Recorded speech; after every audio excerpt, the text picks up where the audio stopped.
तो hello guys, welcome to MMA maniac. And आज हम बात करने वाले हैं सैटरडे नाइट को होने वाले यूएफसी कतार के कार्ड की, जहां पे हमें दो बहुत बड़ी फाइट देखने को मिलेंगी, जो कि टाइटल एलिमिनेटर भी हो सकती हैं, वेल्टरवेट डिवीजन के लिए भी और लाइट वेट डिवीजन के लिए भी। तो let's get to the topic. और सबसे पहले हम बात करेंगे वेल्टरवेट डिवीजन के लिए, जो कि एक बहुत बड़ी फाइट है। Ian Machado Garry versus Bilal Muhammad. मेरे अकॉर्डिंग जो इस फाइट को जीतेगा, he would more likely to be contender for the next championship bout against Islam मागाजेव।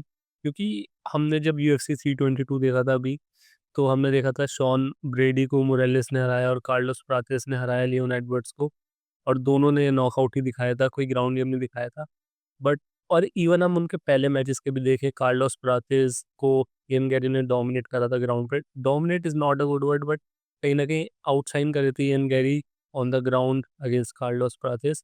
और मोरेलिस का अभी तक हमने इतना ज़्यादा ग्राउंड गेम नहीं देखा है।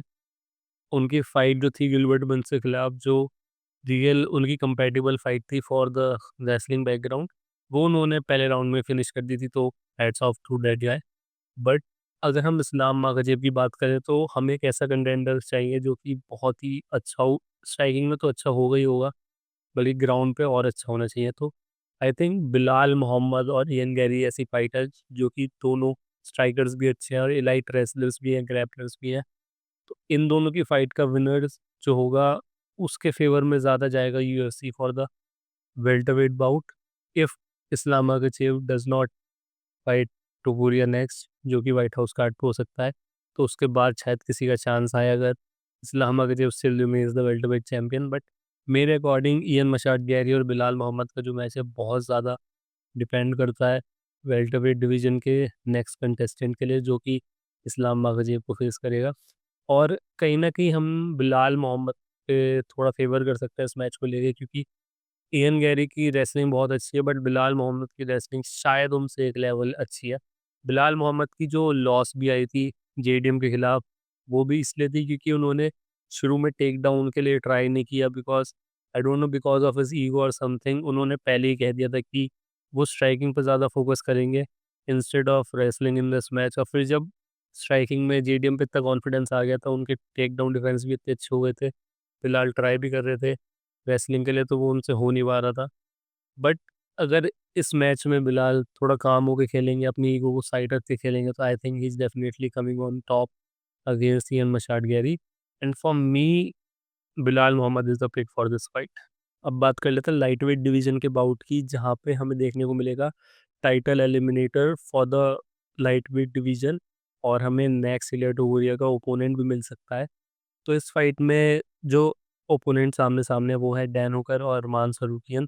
Again a very tough fight for Arman Tsarukyan, but is Dan Hooker enough strong for Arman Tsarukyan, and specially on the ground. और लास्ट अगर हम ईयर की बात करें, तो Arman Tsarukyan has been the more active fighter. भले ही उन्होंने UFC में इतना एंगेज नहीं करा, इतना पार्टिसिपेट नहीं करा है, बट उन्होंने दूसरे इवेंट्स में ग्रैपलिंग के मैचेस खेले हैं और जीते भी हैं।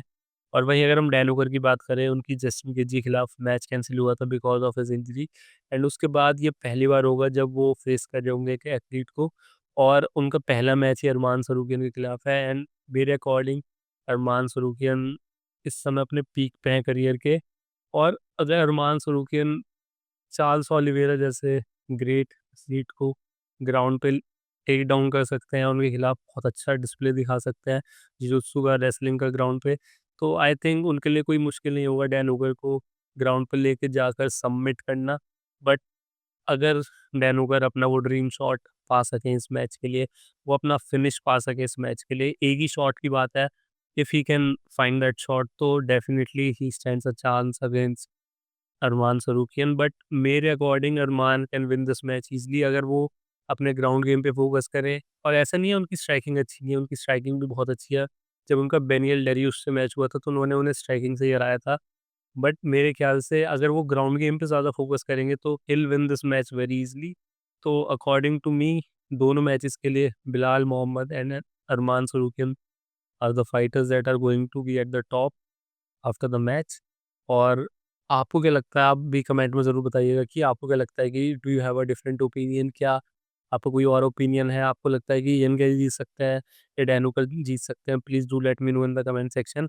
एंड अगर आपको वीडियो पसंद आई है, तो please do like this video and subscribe भी करिएगा। And thank you so much guys for watching.